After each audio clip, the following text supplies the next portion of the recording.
I guess what's painful for me might not be painful for others.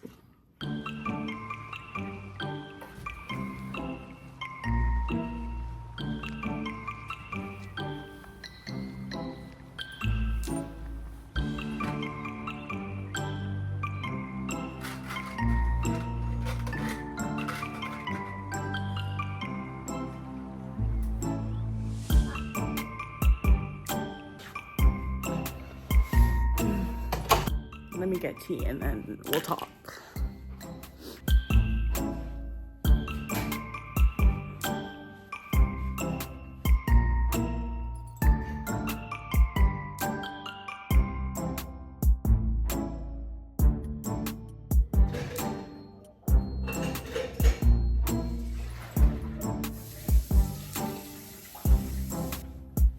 Welcome everybody.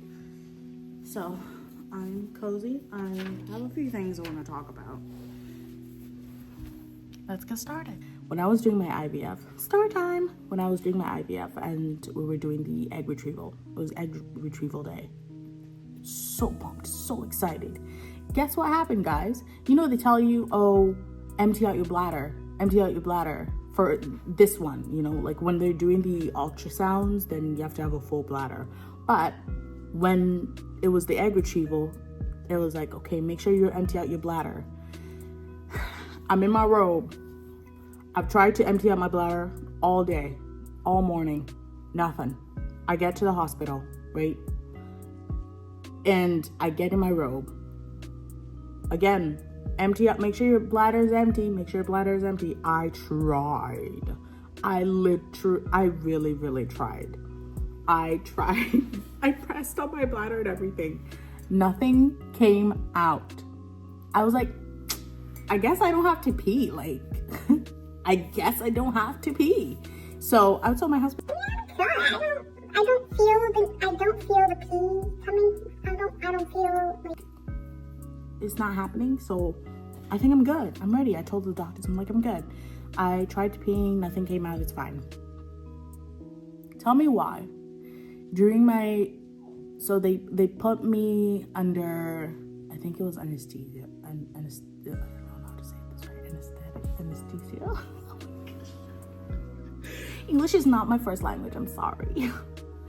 They gave me like a drowsy thing to put me out, to be honest, just so I don't feel, you know, I don't feel anything. I don't feel pain. I woke up in the middle of the retrieval process.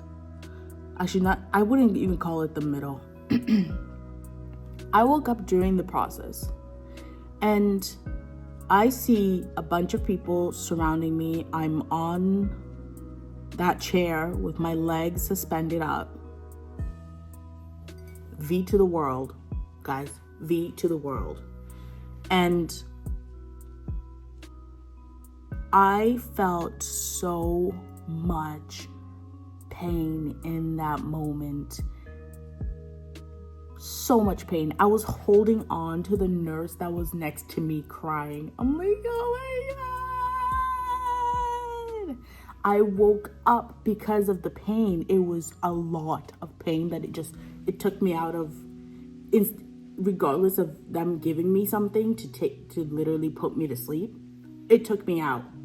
I woke up because the pain was so much. Come to find out, It turns out that my bladder was full.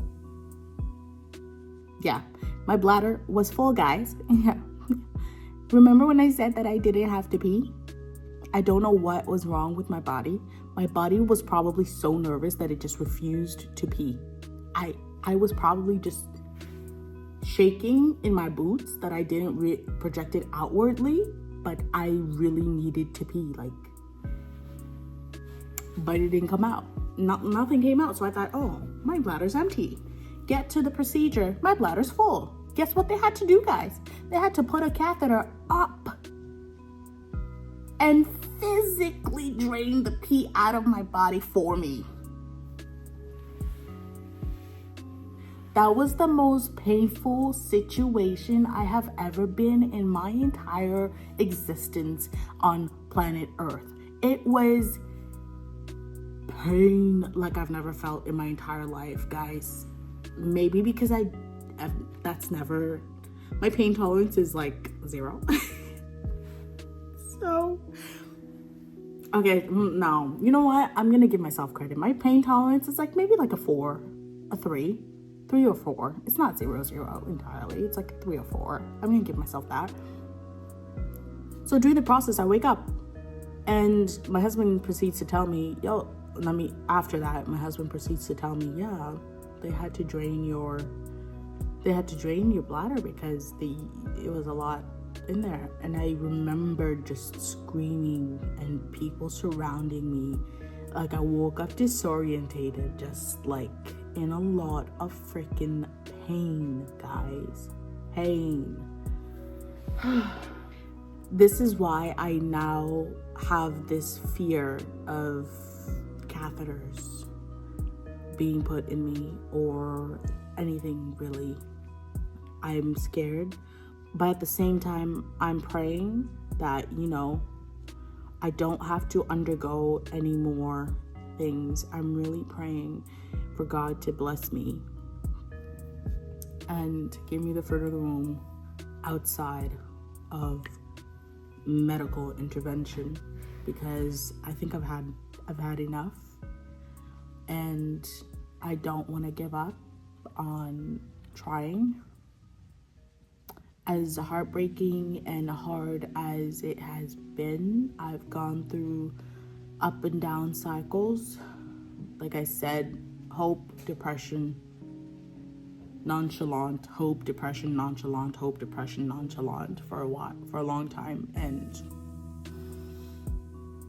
I think I want to do things differently. I want to live life, because I spent my 20s obsessing over this, because this is my dream. And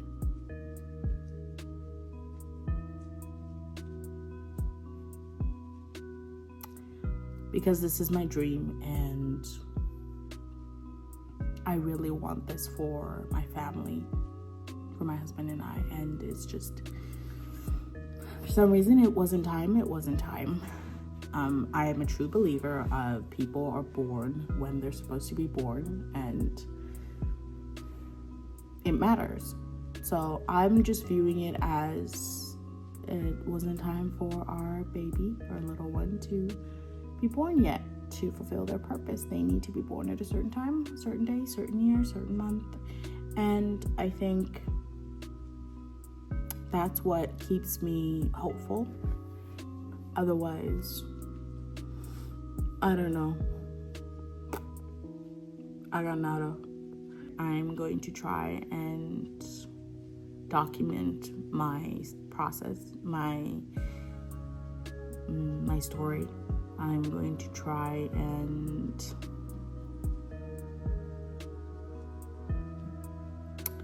be honest with my feelings and not give up emotionally, and also still pray. I've got a lot of people that love me and care for me. My husband is head over heels for me. Thank you. Why did I say that? My husband is head over heels for me, and I love him so dearly, and he's so patient and kind.